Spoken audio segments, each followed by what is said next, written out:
Welcome back everybody. In this episode we're going to show you how to DIY solar for your home, so stay tuned.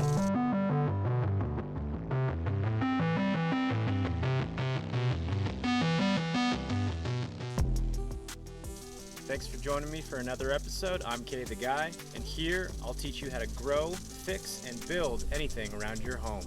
So today we're talking DIY solar, and this is part one of our two-part episodes. In this video, I'm going to go over the steps that I took to get started, including how to size my system I needed, what steps I took to get permitted and approved by my utility company, and what the initial steps are to our ground mount system, including our trench, the conduit, and all these foundation poles that you see behind me here. So let's get started. When starting your project, keep in mind you need to know how to get permitted through your state or county. This allows the project to be insured under your insurance policy. Second, your utility company will have applications to fill out and approve prior to installation. This is because if you don't give them prior notice and proper application, they will in some cases shut down your power and completely make you remove the system. This actually happened to a friend of ours.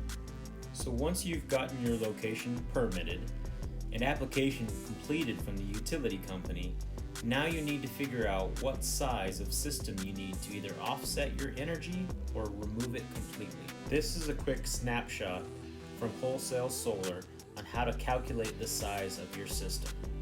For us, our daily kilowatt hours was about 36, divided by the average sun hours, which is about 5.7, which equals 6.31, and that times 1.5, which gives us a total of 7.25 kilowatt system.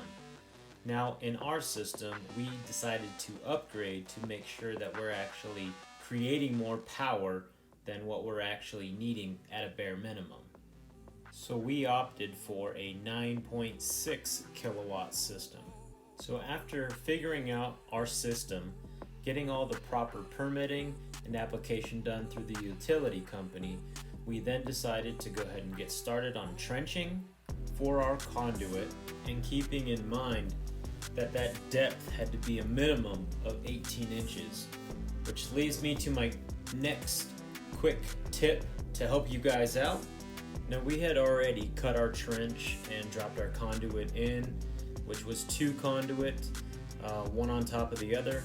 And what we found is that when we place both in there with the shape of the conduit in the trench, we are actually at 17.5 inches, so we were left with a couple of issues to deal with.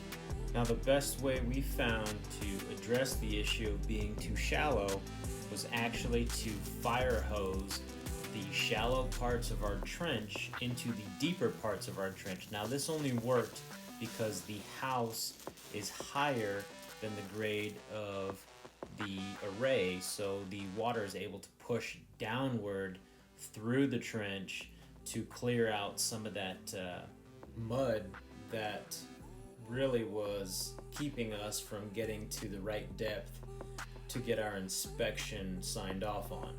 So after our trench was dug, our conduit was in, it was time to build the structure for our array, which was the pillars in the ground that are going to support the racking system for that array system.